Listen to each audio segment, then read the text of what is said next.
Hello dear students, तो कैसे हैं आप? उम्मीद है अच्छे होंगे। और टॉपिक हमारा रिफ्रैक्शन का चल ही रहा है। फर्स्ट पार्ट आई होप आपने देख लिया होगा। आज हम पार्ट सेकंड लेके आए हैं, जिसमें हम रिफ्रैक्टिव इंडेक्स से स्टार्ट करने वाले हैं। इससे पहले का टॉपिक हमने फर्स्ट पार्ट में समझ लिया है और आज हम रिफ्रैक्टिव इंडेक्स समझेंगे। ठीक है, तो ध्यान से थोड़ा सा समझेंगे, अच्छा टॉपिक है और समझ में भी आएगा और आपको 10th में भी काम देगा। ठीक है, तो एक्चुअली ना रिफ्रैक्टिव इंडेक्स है होता क्या है, एक्चुअल में क्या होता है? ये नथिंग स्पीड ऑफ लाइट जो होती है ना डिफरेंट डिफरेंट मीडियम में, उनका रेशियो होता है। जैसे अगर हम लिखना चाहें कि जैसे मान लीजिए speed of light in water, मान लीजिए अगर है 2 इंटू 10⁸ मीटर पर सेकेंड, ठीक है। And speed of light in glass मान लीजिए ये है 1.5 इंटू 10⁸ मीटर पर सेकेंड। मैं एग्जांपल के थ्रू आपको समझाना चाहता हूं ये रिफ्रैक्टिव इंडेक्स होता क्या है। ठीक है, तो एक बात बताइए कि ये वाटर एक मीडियम है और ग्लास एक मीडियम है, तो दोनों डिफरेंट मीडियम हो गए ना, ट्रांसपेरेंट दोनों डिफरेंट मीडियम हो गए। तो इनमें जो स्पीड ऑफ लाइट का रेशियो होगा उसको हम रिफ्रैक्टिव इंडेक्स कहेंगे। यानी जो स्पीड है ना, ये इन स्पीड के रेशियो को हम रिफ्रैक्टिव इंडेक्स कहते हैं। तो रिफ्रैक्टिव इंडेक्स अगर जैसे मान लीजिए टू मीडियम का हम कंपेयर करते हैं तो उसको हम कहते हैं relative refractive index. Relative refractive index क्या है? ये रिलेटिव रिफ्रैक्टिव इंडेक्स। अब एक बात जरा सुनिएगा, इसको जो रिलेटिव रिफ्रैक्टिव इंडेक्स है इसको लिखने का तरीका क्या है? इसको हम म्यू से रिप्रेजेंट करते हैं। ये जो सिंबल है ना इसको हम म्यू कहते हैं, सॉरी म्यू, MU इसका नाम होता है सिंबल का। कैसे बनाते हैं सिंबल को? ऐसे यू टाइप का बनता है तो इसको हम म्यू कहते हैं। पहले तो ये नोट कर लीजिएगा, ये हो सकता है आपके लिए नया सिंबल हो। तो इस तरीके से हम रिप्रेजेंट करते हैं। ठीक है, तो जैसे मान लीजिए हमें निकालना है इस relative refractive index of water निकालना है, मान लीजिए। ठीक है, जरा समझना, एक्चुअली ना रिलेटिव रिफ्रैक्टिव इंडेक्स में टू मीडियम में स्पीड ऑफ लाइट का रेशियो निकालते हैं। अब जैसे मान लीजिए हम रिफ्रैक्टिव इंडेक्स वाटर का निकालना चाहते हैं विद रेस्पेक्ट टू ग्लास। ठीक है, तो हम कैसे लिखेंगे? यहां पे हम लिखेंगे refractive index of water with respect to glass. समझे? ये मैंने W जो बनाया है वाटर का बनाया है और जो ग्लास जो बनाया है, G जो बनाया है वो ग्लास का बनाया है। अब कैसे लिखेंगे इसको? यानी ये जो सिंबल हो गया ना, मतलब अब इतना बड़ा लिखने से अच्छा हम ये लिख दें। इसका मतलब क्या हो गया?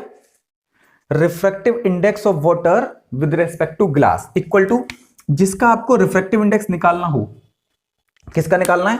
वाटर का। ध्यान रखना, तो हम वाटर की स्पीड को नीचे लिखेंगे। क्या लिखा जाएगा इसमें? Speed of light in water, इसको नीचे लिखेंगे और अपॉन में ऊपर क्या लिखोगे?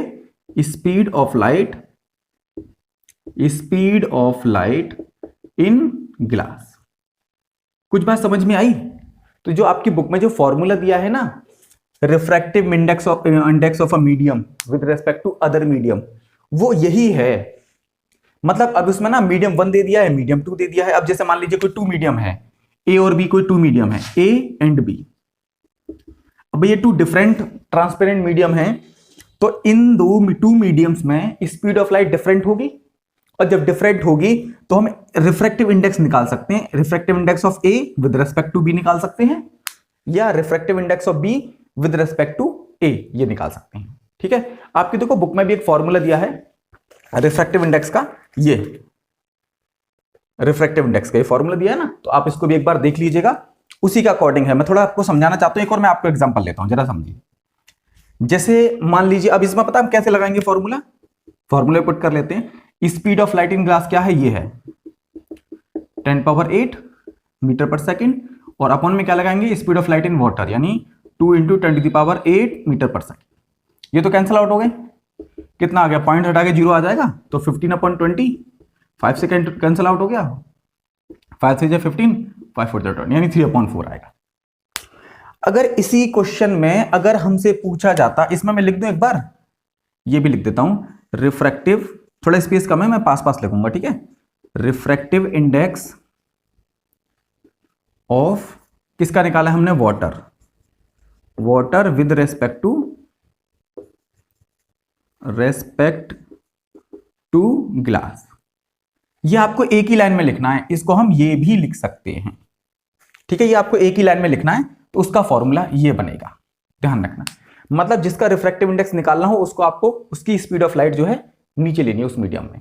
अब जैसे एक बात जरा सुनिएगा, अगर हम इसको चेंज करें थोड़ा, मैं अगर निकालना चाहूं refractive index of glass with respect to water, तो हम कैसे लिखेंगे? तो पता है ग्लास की स्पीड हम नीचे लगाएंगे, यानी फिर कौन सी स्पीड नीचे लगेगी? अपॉन में लगेगी 1.5 इंटू 10⁸ मीटर पर सेकेंड, और ऊपर कौन सी लगेगी? 2 इंटू 10⁸ मीटर पर सेकेंड। बात आप ध्यान रखिए। फिर आप लिखोगे क्या फॉर्मूले में? Speed of light in glass, ये नीचे लिखोगे, क्योंकि जब आप ग्लास का रिफ्रैक्टिव इंडेक्स निकालोगे ना, तो ग्लास की स्पीड नीचे लगानी है आपको। ठीक है, आई होप आपको समझ में आ गया होगा। मैंने डायरेक्टली ना एग्जांपल लेके आपको समझाया, फॉर्मूला तो आपकी बुक में दिया है, मुझे मेरा इंटेंशन सिर्फ समझाना था कि मैं आपको समझाऊं कि एक्चुअल में होता क्या है। फॉर्मूले दिए हैं लेकिन वैल्यूज भी तो पता होनी चाहिए ना। तो स्पीड ऑफ लाइट का रेशियो होता है, ठीक है। तो आपको कभी जैसे मान लीजिए 2 स्पीड दे दी जाए 2 मीडियम में, तो आप रिफ्रैक्टिव इंडेक्स निकाल सकते हो, फॉर्मूला ये है, ठीक है। आपके जो बुक में जो दिया है वो क्या दिया है? रिफ्रैक्टिव इंडेक्स ऑफ, ये दिया है refractive index of medium 1 with respect to 2। तो आप क्या लिखोगे? Speed of light in medium 1 नीचे लिखोगे, यानी speed of light in medium 1 नीचे लगाओगे, और speed of light in medium 2 ये ऊपर लगाओगे। लाइट इन मीडियम 2, ये बात ध्यान रखनी है आपको, ठीक है। तो ये आपकी बुक में फॉर्मूला दिया है, ठीक है, ये आपकी बुक में फॉर्मूला दिया है, बस आपको समझाना था मुझे, ये मैंने आपको समझाया, आपको समझ में आ भी गया होगा, ठीक है। अब इससे रिलेटेड 1-2 टॉपिक और देख लेंगे। अच्छा, ये तो है रिलेटिव रिफ्रैक्टिव इंडेक्स, ध्यान रखना। जैसे 1-2 मैं एग्जांपल और समझाता हूं, नोट कर लीजिएगा, ठीक है। देखिए अब एक और है रिफ्रैक्टिव इंडेक्स, अगर सिंपल लिखा हो ये रिफ्रैक्टिव इंडेक्स, या इसको हम एब्सोल्यूट रिफ्रैक्टिव इंडेक्स भी कहते हैं, ध्यान रखना। या रिफ्रैक्टिव इंडेक्स हो या एब्सोल्यूट रिफ्रैक्टिव इंडेक्स हो, बात एक ही है। ये भी हो सकता है, यानी अगर सिंपल रिफ्रैक्टिव इंडेक्स लिखा हो या एब्सोल्यूट रिफ्रैक्टिव इंडेक्स लिखा हो, तो आपको ना speed of light in vacuum हमेशा ऊपर लेनी है। मतलब देखो इसमें थोड़ा डिफरेंस क्या है, मैं आपको समझा देता हूं कि रिलेटिव में कंपेयर करते हैं, जैसे मान लीजिए ग्लास वाटर डायमंड, ठीक है, वाटर केरोसिन ऑयल या ग्लास केरोसिन ऑयल, इन सब का रीजन होता है, मतलब इनका रिलेशन होता है। मतलब जैसे जो अभी मैंने फॉर्मूले बताया ना आपको कि 2 मीडियम होंगे अदर देन एयर और वैक्यूम, उनके स्पीड ऑफ लाइट के रेशियो को हम रिलेटिव रिफ्रैक्टिव इंडेक्स कहते हैं, ठीक है। तो इसमें मैंने आपको बताया ना, एक बात ध्यान रखनी है कि जिसका भी आप रिफ्रैक्टिव इंडेक्स निकालोगे उसकी स्पीड नीचे लगाओगे, और ये स्पीड आपको गिवन होंगी क्वेश्चन में, ऐसा नहीं कि आपको स्पीड याद करनी है, ये तो मैंने जस्ट एग्जांपल लिखा था। लेकिन जब भी आप एब्सोल्यूट रिफ्रैक्टिव इंडेक्स लिखोगे या रिफ्रैक्टिव इंडेक्स लिखोगे, तो इसका मतलब पता क्या है? इसका मतलब है कि आपको कंपेयर करना है speed of light in vacuum से। तो इसका फॉर्मूला होगा c/v। v का मतलब है वेलोसिटी इन दैट मीडियम। और एक और बात ध्यान रखना, c की वैल्यू फिक्स है, 3 इंटू 10⁸ मीटर पर सेकेंड होती है c की वैल्यू। क्या होती है? c की जो वैल्यू है वो 3 इंटू 10⁸ मीटर पर सेकेंड। मतलब speed of light in vacuum जो होती है वो 3 इंटू 10⁸ मीटर पर सेकेंड होती है। ये हमने पिछली वीडियो में भी समझा था, ठीक है। तो अब एक ऐसे समझ लिए, मैं आपको एक क्वेश्चन समझाता हूं इससे रिलेटेड, कि हमें अगर रिफ्रैक्टिव इंडेक्स निकालना है किसी भी मीडियम का निकालना है, ठीक है। मैं इसको रफ कर देता हूं, आई होप आपने लिख लिया होगा, ये जरा समझिएगा। अब देखिए कि क्वेश्चन है, इस क्वेश्चन के थ्रू हम इसको समझते हैं। जब हम कोई, जैसे मान लो डेफिनेशन समझ ली, अब उससे रिलेटेड क्वेश्चन नहीं करेंगे ना, तो उतनी बेटर अंडरस्टैंडिंग हो नहीं पाती है। इसीलिए क्वेश्चन के बाद में, मतलब अगर कोई टॉपिक समझे ना, तो उससे रिलेटेड क्वेश्चन जरूर करना है, ठीक है। अब जैसे ये है क्वेश्चन है, speed of light in water is 2 into 10⁸ metre per second, find its refractive index. बहुत सिंपल क्वेश्चन है। अब जरा सुनिएगा, हम पता है पहले लिखेंगे क्या, किसका निकालना है? वाटर का। तो आप क्या लिखोगे? रिफ्रैक्टिव इंडेक्स ऑफ वाटर, ऐसे लिख लो, refractive index of water equal to, भाई ऊपर क्या लगाओगे? Speed of light in vacuum, क्योंकि ये रिलेटिव रिफ्रैक्टिव इंडेक्स नहीं है, ध्यान रखना, ये है रिफ्रैक्टिव इंडेक्स। रिफ्रैक्टिव इंडेक्स मतलब एब्सोल्यूट रिफ्रैक्टिव इंडेक्स निकालना है इसमें। तो क्या लगाओगे? Speed of light in vacuum ऊपर लिखोगे, क्या लिखोगे? Speed of light in vacuum, इसकी वैल्यू c होती है, upon speed of light in the medium, यानी speed of light in water, यानी जिस भी मीडियम का आपको रिफ्रैक्टिव इंडेक्स निकालना है उसमें कितनी स्पीड है लाइट की, वो आपको डिनोमिनेटर में लगानी है। अब देखो सी की वैल्यू तो हमें पता होती है, फिक्स है, ये तो यहां से पता लग गई, ये आपको कई बार क्वेश्चन में भी दी होगी, 3 × 10⁸ मीटर पर सेकेंड अपॉन ये जो दी है ये वैल्यू, ये नीचे लगा दो 2 × 10⁸ मीटर पर सेकेंड। कोई बात समझ में आ रही है नहीं आ रही है? ये कैंसिल आउट हो गया, यानी आ गया 3/2, इसको हम 1.5 भी लिख सकते हैं। तो ये है रिफ्रैक्टिव इंडेक्स, और इससे पहले वाला था रिलेटिव रिफ्रैक्टिव इंडेक्स, ध्यान रखना। तो ये इस तरह के क्वेश्चंस हैं, ठीक है। ये टॉपिक आई होप आपको समझ में आ गया होगा, नोट कर लीजिएगा। ओके, देखो ये भी समझ लो, एक डू यू नो में आपको एक टॉपिक दिया हुआ है आपकी बुक ना, डीएवी की बुक में इसीलिए काफी ज्यादा अच्छी मानी जाती है क्योंकि इसमें बीच बीच में बहुत सारी एक्स्ट्रा नॉलेज आपको प्रोवाइड की गई है उन्होंने, ठीक है। तो उसमें डू यू नो में दिया हुआ है कि ये जो लाइट है ना, अब एक बात जरा सुनो, जैसे मान लीजिए ये कांच है, ये ग्लास है, और इसके ऊपर वाटर है, ये वाटर है, ठीक है, ये वाटर इसमें फिल है, वाटर, ये वाटर है और ये ग्लास है, सॉलिड ग्लास है, ध्यान रखना ये सॉलिड ग्लास है। अगर लाइट, अगर और यहां पे मान लीजिए एयर है ऊपर, तो लाइट ना अगर मान लीजिए एयर से वाटर में जाएगी तब भी रिफ्रैक्शन होगा। यू नो रिफ्रैक्शन कब होता है? जब ray of light one transparent medium से अदर ट्रांसपेरेंट मीडियम में जाती है तब रिफ्रैक्शन होता है। तो एयर से वाटर में जाएगी तब भी रिफ्रैक्शन होगा, और वाटर से ग्लास में जाएगी तब भी रिफ्रैक्शन होगा। अभी हम आगे समझेंगे कि रिफ्रैक्शन होगा कैसे, मतलब लाइट रे कैसे जाएगी, और हमने पहली वीडियो में समझा था ना, तो उसी के अकॉर्डिंग है, और आगे भी मैं समझाऊंगा अभी, ठीक है। तो तब रिफ्रैक्शन होगा। लेकिन डू यू नो में पता क्या कहा है? उसमें यह कहा है कि हमेशा रिफ्रैक्शन नहीं होता है। ऐसा कब होगा कि जब रिफ्रैक्शन नहीं होगा? देखो एयर से वाटर में जाएगी तो पक्का रिफ्रैक्शन होगा, वाटर से ग्लास में जाएगी तो पक्का रिफ्रैक्शन होगा, ग्लास से किसी और मीडियम में जाएगी तब भी रिफ्रैक्शन होगा। लेकिन कंडीशन क्या है? कंडीशन ये है कि जो रिफ्रैक्टिव इंडेक्स होते हैं ना इन टू मीडियम के, होते नहीं होते refractive index? You know refractive index का क्या मतलब है, मैं आपको एक और बात बताता हूं कि देखो जितना ज्यादा रिफ्रैक्टिव इंडेक्स है किसी का, क्या समझे, जितना ज्यादा रिफ्रैक्टिव इंडेक्स है उस मीडियम में उतनी स्पीड ऑफ लाइट कम होगी। बात ध्यान रखना अच्छे से। जैसे मान लीजिए ए और बी टू मीडियम है, ठीक है, इसका रिफ्रैक्टिव इंडेक्स है मान लीजिए 2 और इसका रिफ्रैक्टिव इंडेक्स है मान लीजिए 1.5। अब हमसे क्वेश्चन में पूछा जाए कि ये रिफ्रैक्टिव इंडेक्स दिए हुए हैं, ये रिफ्रैक्टिव इंडेक्स ए मीडियम का है, ये बी मीडियम का है, किस मीडियम में स्पीड ऑफ लाइट ज्यादा होगी? तो आपको कहना है बी। ध्यान रखना इस बात को, देखो ये चीज लिख लेना आप, स्पीड ऑफ लाइट जो है ना वो इनवर्सली प्रोपोर्शनल होगी रिफ्रैक्टिव इंडेक्स के। समझ रहे हो? वहां पे थोड़ा स्पेस मुझे कम लग रहा था इसलिए मैंने नीचे लिख दिया, आप सामने ही लिख लेना, ठीक है। तो speed of light inversely proportional होगी रिफ्रैक्टिव इंडेक्स के, मतलब जितना रिफ्रैक्टिव इंडेक्स ज्यादा होगा उस मीडियम में स्पीड ऑफ लाइट उतनी कम होगी। अब इसमें किसका ज्यादा रिफ्रैक्टिव इंडेक्स है? ए का। तो जब रिफ्रैक्टिव इंडेक्स ज्यादा तो स्पीड ऑफ लाइट उसमें कम होगी, और ज्यादा किसमें होगी? इसमें।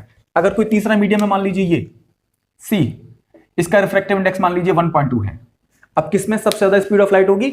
सी मीडियम में। मतलब रिफ्रैक्टिव इंडेक्स जितना कम होगा स्पीड ऑफ लाइट उतनी ज्यादा होगी उस मीडियम में। ये बात आपको समझ लेनी है, ठीक है। लेकिन एक बात जरा सुनिए कि अगर कोई टू मीडियम है ए और बी, ये ए है और ये बी है मान लीजिए, अब इसमें से हटा, चलो डी और एफ ले लेते हैं, ठीक है, चलो पी और क्यू ले लो, P and Q, two medium है, इसका भी रिफ्रैक्टिव इंडेक्स 2.5 है मान लीजिए, और इसका भी रिफ्रैक्टिव इंडेक्स 2.5 है मान लीजिए, है 2.5 दोनों का रिफ्रैक्टिव इंडेक्स है। तो जब भी लाइट यहां से अगर इस मीडियम से इस मीडियम में जाएगी ना तब फिर रिफ्रैक्शन नहीं होगा, तब वो सीधी जाएगी। तो पता है ये जो बाउंड्री है ना, ये जो इनके सरफेस की बाउंड्री है ये विजिबल नहीं होती। कब नहीं होती? जब टू जो मीडियम्स हैं, जो दो टू मीडिया हैं, इनके रिफ्रैक्टिव इंडेक्सेस जो हैं वो सेम हो। ठीक है, बात समझ में आ रही नहीं आ रही है? रिफ्रैक्शन कब होगा? जब फर्स्ट जो मीडियम है उसका refractive index and second medium का रिफ्रैक्टिव इंडेक्स ये दोनों डिफरेंट होंगे। बात ध्यान रखना अच्छे से, ठीक है। तो कब रिफ्रैक्शन नहीं होगा? जब when refractive indexes of the two media will be same. ये बात आपको ध्यान रखनी है, आपको डीयूनो में बताया है। आई होप आपको समझ में आ गया होगा अच्छे से, और लिख भी लीजिएगा, ठीक है। देखिए अब ये 2 टॉपिक्स और हैं, थोड़ा ध्यान से समझिएगा, ठीक है। और मैं आपको बताता हूं, अगर आपको किसी भी टॉपिक में अगर समझ में नहीं, में कोई परेशानी आ रही है, या कोई टॉपिक आपको समझ में नहीं आया है, या कोई टॉपिक स्किप हो गया है, तो प्लीज कमेंट बॉक्स में मुझे बताइएगा। मैं वहां पे भी जो भी आपके डाउट्स हैं वो वहां पे भी शॉर्ट आउट करने की कोशिश करूंगा, ठीक है। ध्यान रखिएगा कोई भी टॉपिक रहना नहीं चाहिए, समझ रहे ना। तो अब ये refractive index and optical density है, इससे रिलेटेड हम समझते हैं। पता है, देखो एक बात ये समझ लेना कि किसी भी मीडियम का, अच्छा एक बात बताइए, कोई ए और बी मीडियम है, इनका रिफ्रैक्टिव इंडेक्स 2 है, इसका रिफ्रैक्टिव इंडेक्स 2.5। चलो ये रिफ्रैक्टिव इंडेक्स दिए हुए। आप बताइए किसमें स्पीड ऑफ लाइट ज्यादा होगी? ए मीडियम में। रिफ्रैक्टिव इंडेक्स कम तो स्पीड ऑफ लाइट ज्यादा, ध्यान रखिएगा, ठीक है। अब इसका ऑप्टिकल डेंसिटी से क्या रिलेशन है? तो देखो ऑप्टिकल जो जितना डेंसर मीडियम होगा, डेंसर, तो उसमें स्पीड ऑफ लाइट उतनी कम होगी। यानी रिफ्रैक्टिव इंडेक्स ज्यादा है तब भी स्पीड ऑफ लाइट कम होगी, और ऑप्टिकल डेंसिटी ज्यादा है तब भी स्पीड ऑफ लाइट कम होगी। तो बात समझ रहे नहीं समझ रहे? मतलब refractive index and optical density एक दूसरे के डायरेक्टली प्रोपोर्शनल हैं। देखो डायरेक्टली प्रोपोर्शनल का मतलब समझते हो ना, आपके मैथमेटिक्स में भी चैप्टर है ना, डायरेक्ट एंड इनवर्स वेरिएशन। तो डायरेक्टली प्रोपोर्शनल का मतलब ये होता है कि अगर एक क्वांटिटी बढ़ेगी तो सेकंड क्वांटिटी भी बढ़ेगी। मतलब अगर किसी मीडियम की ऑप्टिकल डेंसिटी ज्यादा है तो समझ लो उस मीडियम का रिफ्रैक्टिव इंडेक्स भी ज्यादा है। क्या समझे आप? मतलब अगर ऑप्टिकल डेंसिटी ज्यादा तो रिफ्रैक्टिव इंडेक्स भी ज्यादा। समझ रहे समझ रहे? अच्छा एक बात बताइए, ये टू मीडियम्स हैं ए एंड बी, इनका रिफ्रैक्टिव इंडेक्स दिया है और इनकी ऑप्टिकल डेंसिटी किसकी ज्यादा होगी? बताओ आप मुझे, किस मीडियम की ऑप्टिकल डेंसिटी ज्यादा होगी? भाई बी की ज्यादा होगी, क्योंकि जिसका रिफ्रैक्टिव इंडेक्स ज्यादा होगा उसी की ऑप्टिकल डेंसिटी भी ज्यादा होगी। बात ध्यान रखना।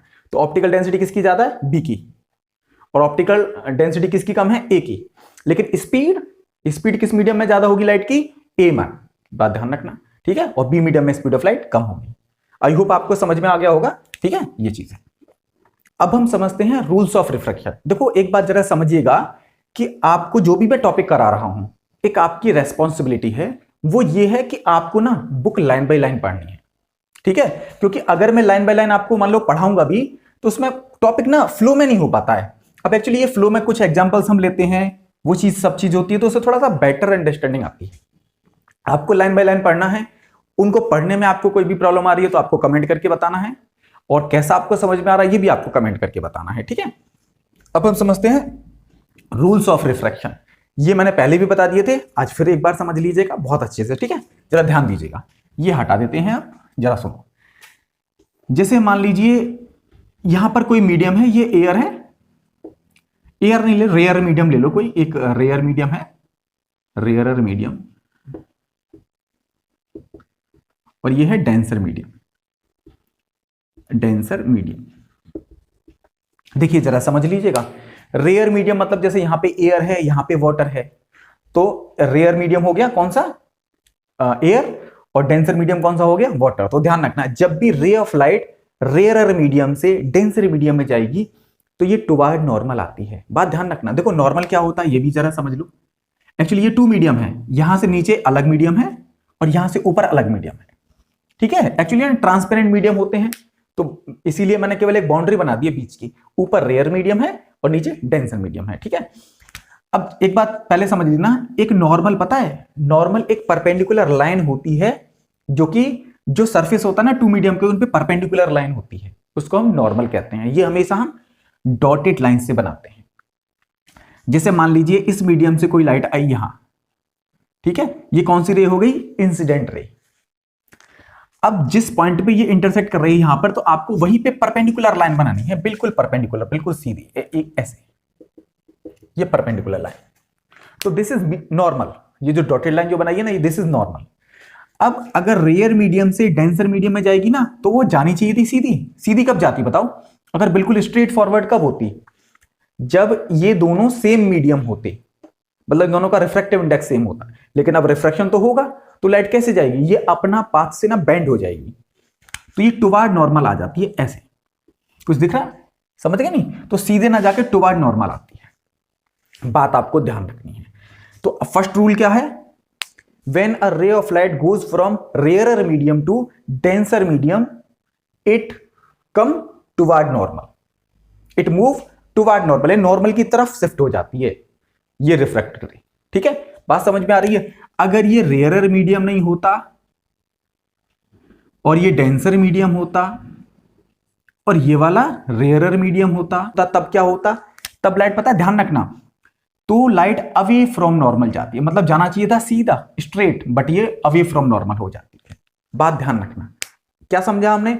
अगर रेयरर मीडियम से डेंसर मीडियम में जाएगी तो वो टुवार्ड नॉर्मल आएगी, और denser medium to rarer medium में जाएगी तो वो अवे फ्रॉम नॉर्मल जाएगी। बात अच्छे से समझ लेना, ठीक है। तो ये है रूल्स ऑफ रिफ्रैक्शन। क्लियर है? अच्छा एक क्वेश्चन ले लें, चलो। अब एक बात बताइए, ये वो है सरफेस है और यहां पे वाटर है, ठीक है, और यहां पर एयर है। अब अगर वाटर से लाइट एयर में जाएगी तो ऐसे करके लाइट आई, हम यहां पे क्या करेंगे, नॉर्मल ड्रॉ करेंगे। अब ये कैसे जाएगी, ऐसे बना दूं? क्या सही बनाई है मैंने?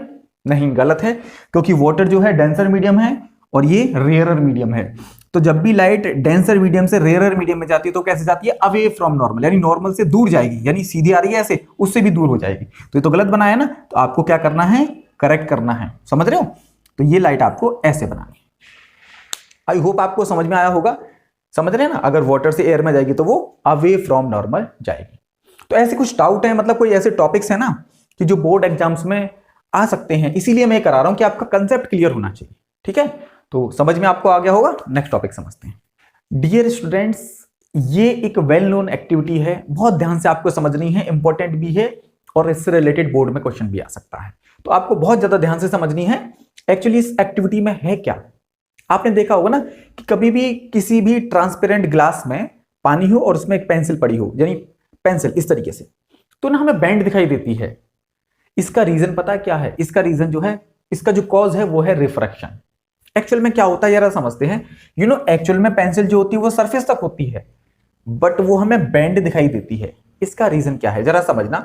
एक्चुअली में पता क्या होता है, इसमें क्या हो रहा है, कहां रिफ्रैक्शन हो रहा है, ये भी जरा ध्यान से समझिएगा। ये जो रे ऑफ लाइट है ना, वो डेंसर मीडियम से रेयर मीडियम में जाएगी। पेंसिल कैसे देखेंगे हम? पेंसिल हम भाई, पेंसिल से जो रे हैं हमारी आंखों में पड़ेंगी। हम, अच्छा पहले ये टॉपिक समझो कि हम कोई ऑब्जेक्ट कैसे देखते हैं। ये व्हाइट बोर्ड मुझे कैसे दिख रहा है भाई? किसी सोर्स से लाइट इस पर फॉल हो रही है, वहां से रिफ्लेक्ट होकर मेरी आंखों में पहुंच रही है, तो ये इसकी इमेज मेरी आंखों में बन रही है। आपने ह्यूमन आई चैप्टर में पढ़ा होगा, ठीक है? तो कोई भी ऑब्जेक्ट तभी दिखती है जब उससे रेज हमारी आंखों तक पहुंचती हैं। अगर पेंसिल अंदर है वाटर के, तो पेंसिल हमें तभी दिखेगी जब इससे लाइट रेज हमारी आंखों तक पहुंचेंगी। अगर मान लीजिए अंधेरा हो तो हमें ऑब्जेक्ट क्यों नहीं दिखाई देती? क्योंकि सोर्स से ऑब्जेक्ट पे लाइट नहीं पड़ती, वहां से लाइट रिफ्लेक्ट होकर हमारी आंखों में नहीं आती, तो वो रेज हमारी आंखों में नहीं आती, तो इमेज नहीं बनती हमारी आंख की रेटिना पर।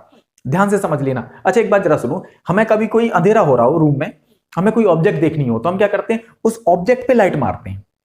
अगर टॉर्च भी दिखाते हैं तो उस ऑब्जेक्ट पर टॉर्च को फॉल करते हैं, लाइट को, तो फिर ऑब्जेक्ट पे लाइट फॉल होती है, लाइट वहां से रिफ्लेक्ट होती है, तो वो सभी डायरेक्शन में मूव करती है, तो हमें भी वो दिखती है, ठीक है? तो इसमें भी ऐसा ही केस होगा। तो यहां से लाइट रेज जाएंगी, एक्चुअली बहुत सारी लाइट रेज होती हैं, मिलियंस ऑफ रेज होती हैं, बट हम इंडिकेट करने के लिए 2 या 3 लेते हैं केवल। तो जैसे मान लीजिए यहां से लाइट रे गई ये, ठीक है, तो यहां तक तो सेम मीडियम था तो रिफ्रैक्शन नहीं होगा, लेकिन यहां पे मीडियम चेंज हो गया ना, ये वाटर है और बाहर एयर है, तो यहां से जो होगा ना। अच्छा एक बात बताइए, अगर मैं यहां पे नॉर्मल ड्रॉ कर दूं ये, अब एक बात बताइए, जब भी light ray denser medium to rare medium जाएगी, वो कैसे जाएगी? टुवर्ड नॉर्मल या away from normal? Away from normal. तो वो सीधे ना जाके कैसे जाएगी, थोड़ा सा रिफ्रैक्ट होकर हमारी आंखों तक पहुंचेगी। अब ये जो रिफ्रैक्टेड रे है ना, वो हमें ऐसा लगेगा कि वो एक्चुअल में यहां से ना आके किसी और पॉइंट से आ रही है। वो कहां से आ रही है, ऐसा लगेगा कि वो यहां से आ रही है ये, तो हमें इसी पॉइंट पर, ये जो पेंसिल है ना वो इस पॉइंट पर दिखेगी, जो कि उससे थोड़ा सा अबव पोजीशन पे होगी। ये कॉज है रिफ्रैक्शन का, समझ रहे हो ना? ऐसे आपने देखा होगा कि कई बार ना पॉन्ड जो होते हैं ना, जो स्विमिंग पूल हैं, वो जैसे स्विमिंग पूल है, उसका सरफेस हमें दिखता है कि वो थोड़ा सा कम गहरा है, वो सैलोअर दिखता है पॉइंट, मतलब थोड़ा सा कम गहरा दिखता है। इसमें भी एक फिनोमिना होता है, ये जो उसका सरफेस होता है उससे लाइट जाती है ऐसे, यहां से रिफ्रैक्शन होगा, हमारी आंखों तक पहुंच जाती है लाइट, पहुंचती है, ये हमारी आंखों तक पहुंचेगी लाइट। तो ये जो लाइट रे है ना, वो बैक में अगर आप ऐसा लगे किसी एक पॉइंट से आ रही है, यहां पॉइंट से आ रही है, इस पॉइंट से, इसके जस्ट ऊपर बनाना है आपको, ध्यान रखना है, इसके जस्ट ऊपर, यानी ये सीधा, तो ऐसा लगेगा कि वो इतना गहरा है, केवल यहां पे आपको सरफेस देखेगा, बट एक्चुअल में इतना गहरा होता है। ये सारे जो फिनोमिना है वो रिफ्रैक्शन के। देखिए अगर आपने कंसेप्ट समझ लिया ना, तो आपको आंसर लिखने में कोई प्रॉब्लम नहीं आएगी। कई बार ना हम सारी चीजों को तो नहीं रट सकते ना, कि हर चीज को हम रट लें, याद कर लें, तो आपको ना समझना है कि हम कैसे समझें, जो कि हम आंसर अगर एग्जाम में आ गया तो हम कैसे लिख पाएंगे। अगर यही पूछा जाए pencil appears bend when it is dipped partially in water, तो आप क्या लिखेंगे? सबसे पहले तो आपको ये लिखना है due to refraction of light. Okay, अब आपको क्या लिखना है आगे। पहला तो पॉइंट क्या हो गया, due to refraction of light, तो इससे समझ में आ जाएगा कि हाँ रिफ्रैक्शन हुआ है और आपको कहीं ना कहीं मार्क्स मिलेंगे। ठीक है, अब देखिए ये इसका आंसर है, आप एक बार नोट कर लीजिएगा, लेकिन वही मैंने लिखा है जो हमने समझा है। ठीक है, इसको आप नोट कर लीजिएगा, स्क्रीनशॉट ले लीजिएगा। और वैसे ना मैंने ना इसकी पीडीएफ, जितनी भी क्वेश्चन आंसर्स है ना इस चैप्टर के, उनकी पीडीएफ मैंने उसमें डिस्क्रिप्शन सेक्शन में मैंने दी हुई है, वहां पे आप क्लिक करके ना, लिंक मैंने आपको दिया हुआ है, वहां पे आप क्लिक करके इनके क्वेश्चन आंसर भी देख लीजिएगा। क्योंकि ये जो क्वेश्चन है ना, ये क्वेश्चन नंबर 2 है आपकी एक्सरसाइज का, इसी चैप्टर की एक्सरसाइज का क्वेश्चन नंबर 2 है, तो वहां पे भी मैंने आंसर दिया हुआ है। लेकिन ये भी जरा समझ लीजिए, देखो एक बार जरा मैं आपको समझा भी देता हूं। Due to refraction of light, ये तो है ही, the light rays starting from pencil, ध्यान रखना जो अंडर वाटर जो पेंसिल है उससे, ठीक है, come from denser medium to rare medium, डेंसर से रेयर मीडियम में जा रही है। ठीक है, and appear to coming from a point that lies above the actual position, यानी कहां से पता लग रहा है, ये जो समझा था ना हमने, ये लाइट यहीं करके जा रही है, लेकिन वो पता कहां से लगेगा, लगेगा कि वो यहां से आ रही है। ठीक है, that is above actual position. Since this is true for all position of pencil, so pencil appears bend, यानी ये सभी के लिए ट्रू है, यानी यहां से जो पॉइंट आएगा वो भी लगेगा कि वो यहां से आ रहा है, यहां पे जो पॉइंट होगा वो लगेगा यहां से आ रहा है। तो ये जो है उसका आंसर है। आई होप आपको समझ में आया होगा। अब देखो आपको क्या करना है, अगर ये क्वेश्चन आ जाए पेंसिल वाला, तब भी आपको ऐसे आंसर लिखना है। अब जैसे अगर ये भी क्वेश्चन आ जाए, द पॉन्ड अपीयर शैलोअर, क्या शैलोअर क्यों दिखता है, शैलोअर मतलब लेस डीप क्यों दिखता है पॉन्ड, उसका भी ये रीजन है भाई। अगर मान लीजिए यहाँ पे अगर ये पॉन्ड है, यहां से लाइट रे जाएगी तो वो ऐसे करके रिफ्लेक्शन होगा, यूं करके जाएगी ना, क्योंकि देखो लाइट रे है वो अगर ऐसे जा रही है तो वो कैसे जाएगी, ऐसे जाएगी, तो वो यहाँ पे बैक में प्रोड्यूस करेंगे तो वो एक्चुअली लगेगा यहां से आ रही है, तो वो इतना गहरा दिखाई देगा। अभी मैंने समझाया था। तो आपको इसमें कैसे चेंज कर सकते हैं, जो कि मतलब सबका ना, जैसे pond appear shallower, less deep, या अगर किसी में कॉइन है तो कॉइन अपीयर्स रेज्ड, जैसे ये अगर इसमें मान लो यहाँ पे कॉइन है तो ये ऐसा देखेगा कि यहाँ पे है, पानी में देखते हैं ना तो पानी में थोड़ा सा ऊपर दिखता है कॉइन, वो यहाँ पे देखेगा। सबका रीजन सेम है, सबका रीजन सेम है। इसका भी रीजन वही है, यहां से लाइट जाएगी तो रिफ्लेक्ट होकर ऐसे जाती है, बना लो थोड़ा सा ड्राइंग में गड़बड़ हो रही है, ऐसे है ना, तो ऐसे बैक में प्रोड्यूस करेंगे, तो सेम रीजन है सब में। Due to reflection of light the light rays starting from base surface, ठीक है, base surface come from denser medium to rare medium, ठीक है, and appears to coming from a point that lies above actual position, बस इसी के लिए। और this is true for all point of the base surface of the pond, thus it appears shallower. तो उसमें थोड़ा सा आपको चेंज करना है, कुछ नहीं करना, वही है सब में, ठीक है। तो 3 टाइप के क्वेश्चन हम एक बार में अब हम कर लेंगे। इनमें से कोई भी क्वेश्चन आ जाए सेम लिखना है, बस जहां पर पेंसिल है वहां पे आपको बेस सरफेस लिख देना है, और जहां पर पेंसिल आ रही है यहां पे इसमें कॉइन लिख देना है, सब में सेम आंसर लिखना है। आई होप आपको समझ में आया होगा। ठीक है, ये तो था आपका टॉपिक।